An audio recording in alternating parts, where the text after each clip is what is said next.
Genèse, chapitre 2. Ainsi furent achevés les cieux et la terre et toute leur armée.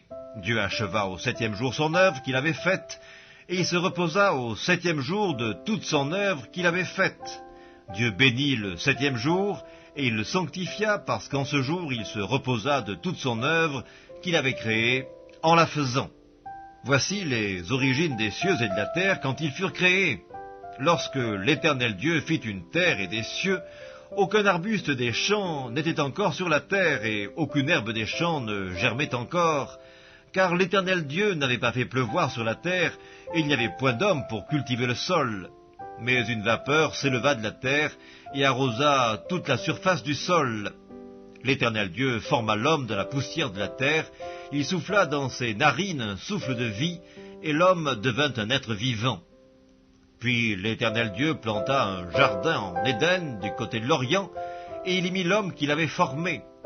L'Éternel Dieu fit pousser du sol des arbres de toute espèce, agréables à voir et bons à manger, et l'arbre de la vie au milieu du jardin, et l'arbre de la connaissance du bien et du mal. Un fleuve sortait d'Éden pour arroser le jardin, et de là il se divisait en 4 bras. Le nom du premier est Pishon. C'est celui qui entoure tout le pays de Havila, où se trouve l'or. L'or de ce pays est pur, on y trouve aussi le bdellium et la pierre d'onyx. Le nom du second fleuve est Gihon, c'est celui qui entoure tout le pays de Cush. Le nom du troisième est Hiddekel, c'est celui qui coule à l'orient de l'Assyrie. Le 4e fleuve, c'est l'Euphrate. L'Éternel Dieu prit l'homme et le plaça dans le jardin d'Éden pour le cultiver et pour le garder. L'Éternel Dieu donna cet ordre à l'homme: tu pourras manger de tous les arbres du jardin, mais tu ne mangeras pas de l'arbre de la connaissance du bien et du mal, car le jour où tu en mangeras, tu mourras. L'Éternel Dieu dit: il n'est pas bon que l'homme soit seul, je lui ferai une aide semblable à lui.